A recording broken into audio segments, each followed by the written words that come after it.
said you'd never been more ready for a game. What was it like to have that type of impact in your return tonight? Yeah, it felt good. I mean, my game's still not where I know it can be. I know I can improve on a lot of things, timing, execution, reads, stuff like that. Uh, but it felt good to be out there. Shife and Wheels made it easy for me at times. Helped me out when I was making wrong reads and stuff like that. But it felt good to get it back out there with them.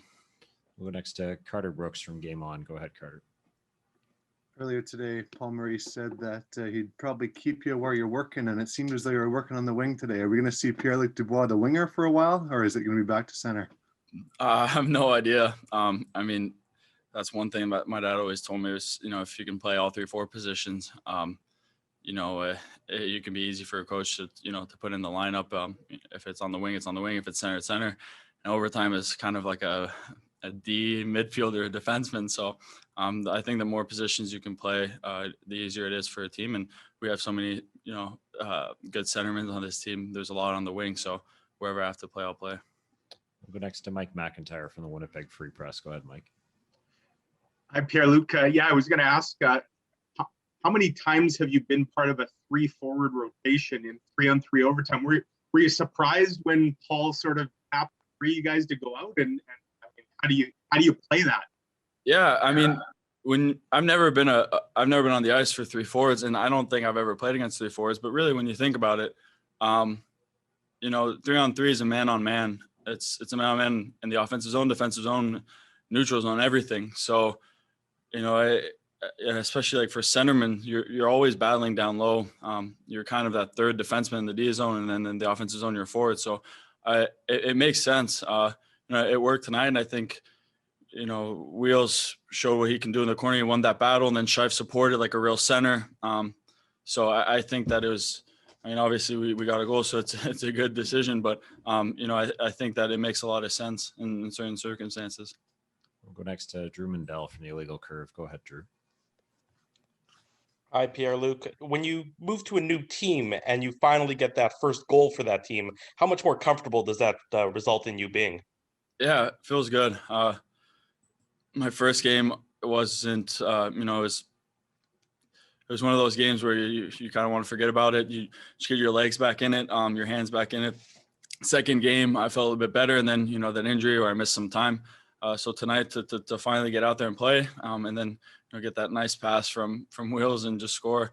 It felt good. It kind of felt like a weight off my shoulder, and then the rest of the game to keep applying that pressure and keep getting better.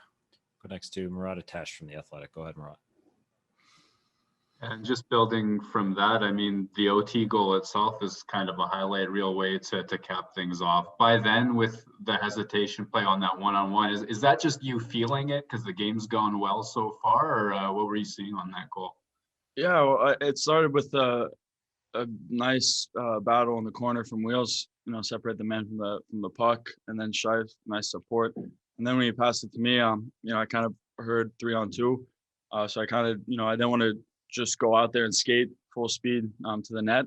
Then I saw it was a forward kind of coming at me. It was a one-on-one situation with the forward skating backwards. So, I thought worst case scenario, I was going to try that move. And then if he has body position on me, I can just turn up and, then we can get that 3-on-2. But yeah, it's kind of, I think in overtime, it's one team's going to score. It's a matter of time. So might as well try to be the first one to get that shot. And final question to Ken Weeb from Sportsnet. Go ahead, Ken.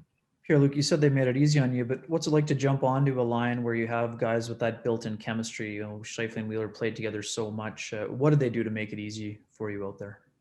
Yeah, they're two really smart players with the puck, without the puck, positionally and forecheck. I mean, there's not much that both of them can do on the ice. So, you see the chemistry that they have. You kind of try to read off them. You're trying to be in the right spot. My goal is, Shive comes in, gets the puck, gets it back to Wheels. Wheels turn around and pass it to me. So you're trying to just read off of them, seeing where you think they should be. But like I said, they're really good without the puck and with the puck. So even, on forecheck or back checking and stuff like that, a couple of times I wasn't in the right spot, but they made it, they on video, you won't see it as much because of them.